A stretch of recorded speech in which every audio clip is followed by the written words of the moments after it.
Welcome to Ask the Doulas with Gold Coast Doulas. This is Kristen, co-owner, and I'm here with my business partner, Alyssa, to talk about sleep today. So we are gaining a lot of interest from clients and the general public about sleep. So if you could start out by letting us know what sleep training is, what it isn't, and how you're different from other sleep consultants. So there's these misconceptions that we just don't listen to what the parents need or want. We just throw babies in a nursery, close the door, and let them cry for hours and say, oh, they'll fall asleep eventually. And it couldn't be further from the truth. So it's really like putting together a puzzle.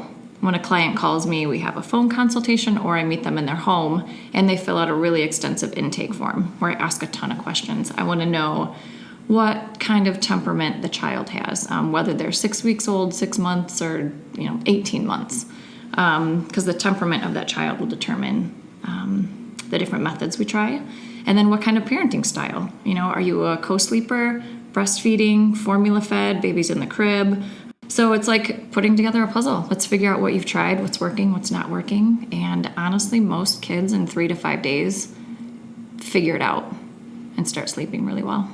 That's amazing. I wish I would have had you when my kids were little. Yeah, and it's not, it can be as gentle or as fast-paced as you want. So what's the youngest age that you sleep train? That's a common question we get. And what is the oldest? So I would say I've had clients as small as 3 weeks, but we don't sleep train. It's more about talking about what to look for developmentally in the next few weeks. Probably by 6 to 8 weeks, they'll start to notice some patterns in sleep. They start producing their own melatonin and all that good stuff. So it's more about talking about proper sleep hygiene, what the nursery should look like, what the environment should look like around naps and sleep. But then actual sleep training, usually around 12 to 14 weeks, as long as the baby wasn't premature and the baby's gaining weight healthily. Okay, and do you go to the home, or is it a combination of phone and home, and how does a client choose what package they want? One or the other. It could be based on price, because for me to go to their home, it's a little bit more. Some parents want me to come to their space, meet the baby, see the nursery, see if there's any glaring things that stand out. I might have to go in and say, this room's too light. You need a noise machine. You have with this crib is full of sheets and stuffed animals and blankets and stuff that is not considered safe. Most of the time, it's a phone consult. It seems to work for most. That's great. Or if they're out of the area. So as far as your top tips for potential clients or parents, listeners, what are some things you had mentioned, darkening a room and so on? So what would be like your top 5 things a parent could do? Yeah, for basic sleep hygiene, really getting them, not until that 6 to 8 week mark do they start producing their own melatonin. So the production of melatonin only happens in the dark, but you also need that production of serotonin during the day. So it's this fluctuation of hormones throughout the day, and one needs the other. So they also need sunlight. So I've had clients where they just sit in a dark room. They think to get their baby to sleep longer, it just needs to be dark, dark, dark all the time. Well, they're not allowing the baby the production of serotonin to be active and have this active playtime during the day. So then it's harder for them to produce the melatonin at night, if that makes sense. It does. So, creating a sleep environment that's dark. Sound machines. I've had a lot of clients use sound machines, but they're so soft. The baby can barely hear them. It needs to be loud. I tell them, think vacuum cleaner. If someone were in here right now with a vacuum cleaner, I would not hear anything going on outside this room. True. And swaddling. Swaddling, that Maro reflex or that startle reflex that babies have can wake them up several times in the middle of the night. So a safe swaddle, and by that, like arms in, really tight around the arms, but it needs to be really loose around the hips because of hip dysplasia. So that's one thing that's with the resurgence of swaddling babies. Doctors have noticed that it can have hip problems if babies' hips can't move.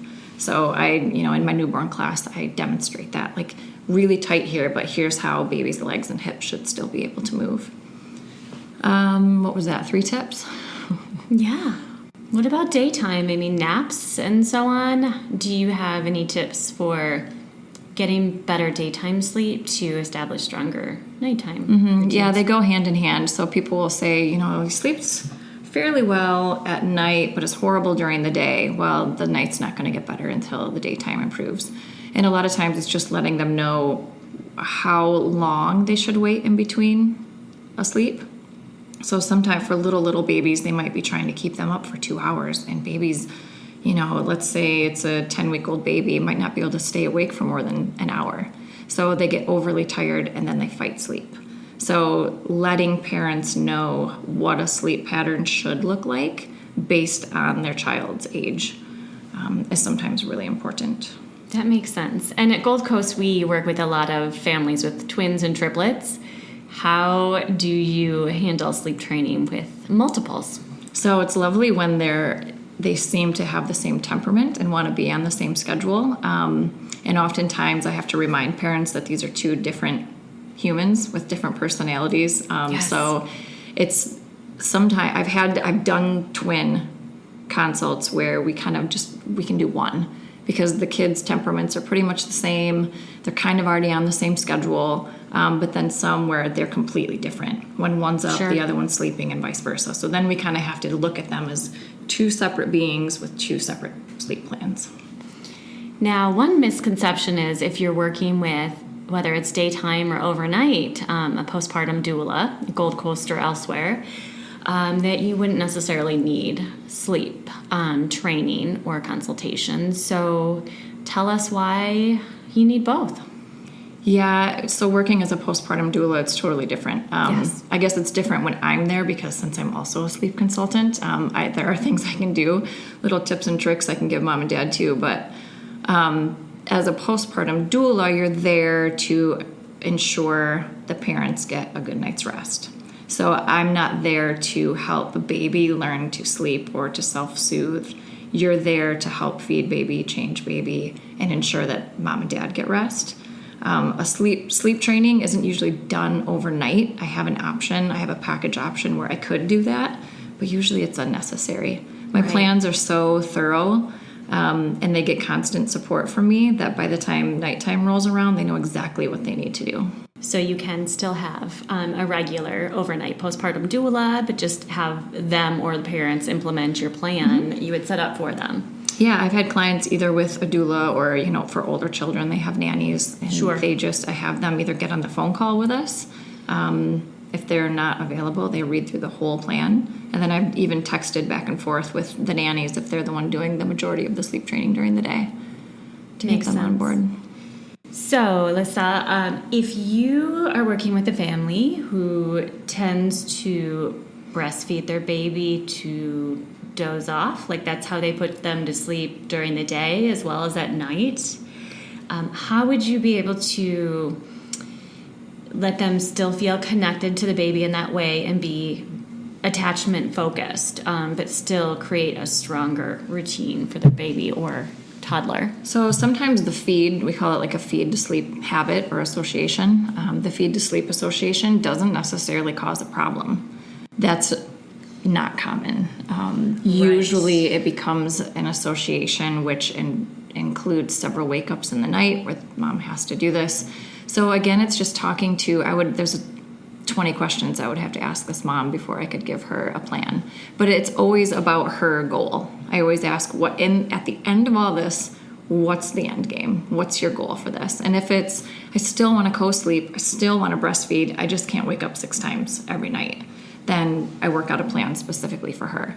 If it's we've been co-sleeping, we didn't mean to, it's not working for our family, it's hurting my relationship with my partner, then the end goal is they want baby in their own crib, whether it's in their room or in their nursery. That's a whole different plan. And obviously, if they're co-sleeping or baby's in crib, it's all about safe sleep and, being able to recognize what is safe and what is unsafe. Yeah, and there are safe ways to co-sleep. Yes. And a crib is also very safe, but can be unsafe if, say a newborn's put on their tummy, or I go and there's, like I've said, it's filled with stuffed animals and blankets. Right. The first thing I do is rip all that stuff out of there. Exactly. Well, thank you for your time today. And if people are interested in reaching out to you, whether they live in West Michigan or elsewhere, how do they connect with you? I would say go to our website, goldcoastdoulas.com. Just fill out the contact form and let me know you're interested in sleep. And you can always call our phone number too. Email me, Alyssa at goldcoastdoulas.com. I'm always willing to chat. A lot of parents will say, I just don't think my baby's ever going to sleep. And after hearing them say a few details about what their nights and days look like, it's usually not as bad as they think. And a few easy fixes can get them on track. So, even for people who don't live in the area, a phone consult with email and text support is what I give no matter what. Right, exactly. Yeah. Well, thank you so much for your time today. You've been listening to Ask the Doulas with Gold Coast Doulas. These moments are golden.